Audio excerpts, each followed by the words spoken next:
2020年，新冠肺炎疫情影响了测量人员和设备的及时到位，最佳测量时机只剩一个黄金5月，成败在此一举。在珠峰北坡，冲顶攀登最后一个理想的补给站和安全保障基地位于海拔6500米。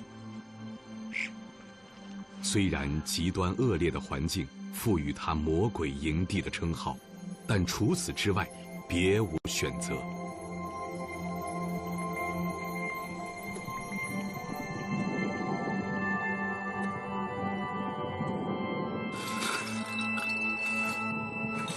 用冰川水煮熟各种半成品食物，为测量队员提供了生命能量。哪怕严重的高山反应令人毫无胃口，也必须强忍着灌下热汤奶茶，吞下说不清味道的饭菜。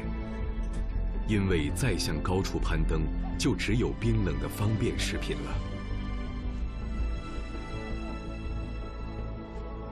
上3天，然后自己喜欢吃什么自己准备。到晚饭。最后冲顶阶段体力消耗达到极限，多一颗纽扣都显得沉重。因此，登山测量队员只会携带少量干果、饼干和饮料，靠它们至少坚持3天。但是我准备的比较充足，因为我们有可能把检查多待1晚上。这个要准备的。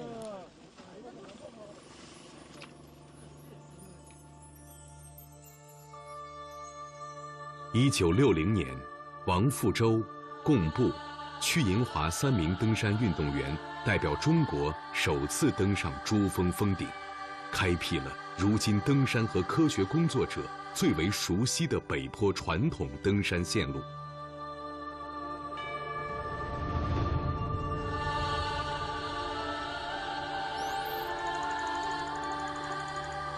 珠峰北坡传统登山线路约23.7千米，从5200米大本营出发，沿绒布冰川向上攀登，途经5800米过渡营地、6500米前进营地后，继续向上，就是第一次攀登时拦住测量登山队的北澳冰壁。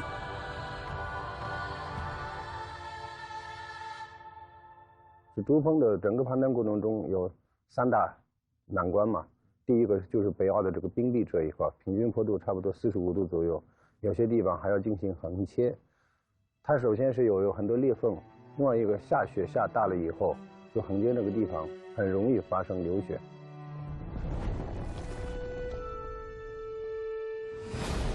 雪崩对登山者杀伤力极大，但珠峰登顶第一个突击营地就建在北澳冰壁上，海拔7028米。如果没有悬在头顶的积雪，7028米营地一般会有相对充足的后勤保障，因此，在登山者们看来，从这里开始，攀登珠峰才有了真正的难度。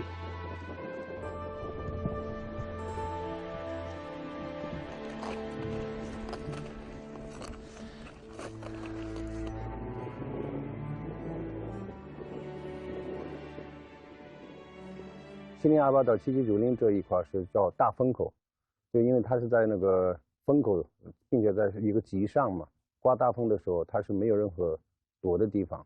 在这个遇到大风的情况下，首先是对体能消耗很大，第二个是比较容易失温和冻伤。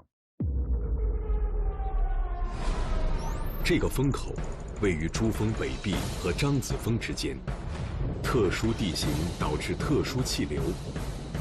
即便天气晴朗，也可能瞬间刮起12级大风，气象单位难以预报，只能靠登山者的经验现场判断能否继续向上攀登。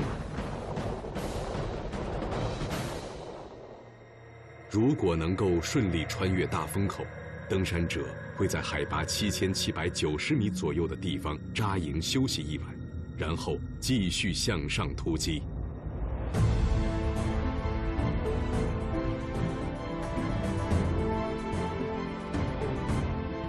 海拔8300米冲刺营地是珠峰登顶最后一个营地。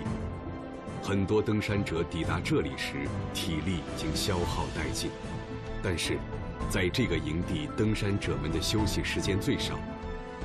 为了预留出登顶后的下撤时间，他们需要凌晨2点钟起床，开始最后的攀登。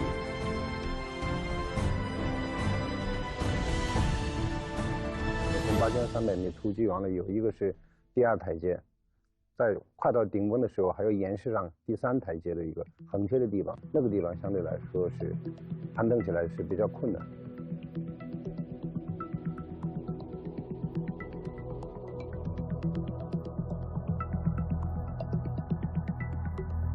虽然危险重重，但中国登山者们毕竟在北坡传统线路攀登了60年，经验丰富。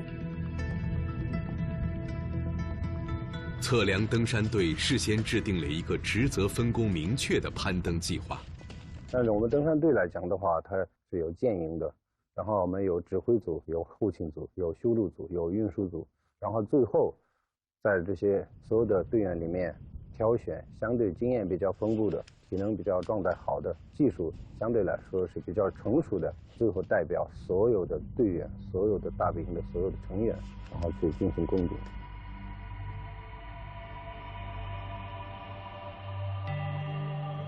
天公不作美，第一次珠峰冲顶暂停后，大本营沉寂下来，时间却还在流逝。预报说，下一个好天气将连续4天，但愿如此。休整中的测量队员们并没有放松，他们借机继续进行紧张的仪器操作训练。第一次基本上我们从6500米还没有出发的情况下，因为先遣队到了海拔6700、6800米的时候，说有流血的危险，已经撤回来了。就这样错过了第一次机会以后，其实对我们来说还是内心里面还是会有一些紧张的。那在上面作业的时候，咱们通常会几个人挤在一个跟前这？上面2个人负责重力仪，对准山脚下的目标，然后其他人把这个3个绳子拉稳固定好，那就不用这边就松手了啊，就松手了，拉稳固定好，这个就不晃了，这个东西不能晃了啊。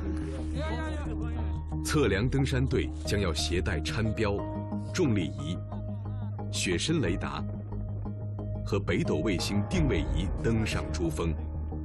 为了确保测量成功，测绘队员必须要掌握登山技巧。专业登山队员也要学会操作测绘仪器，而且越快越好。只有这样才能缩短他们在珠峰峰顶的滞留时间，将登顶测量的危险降到最低。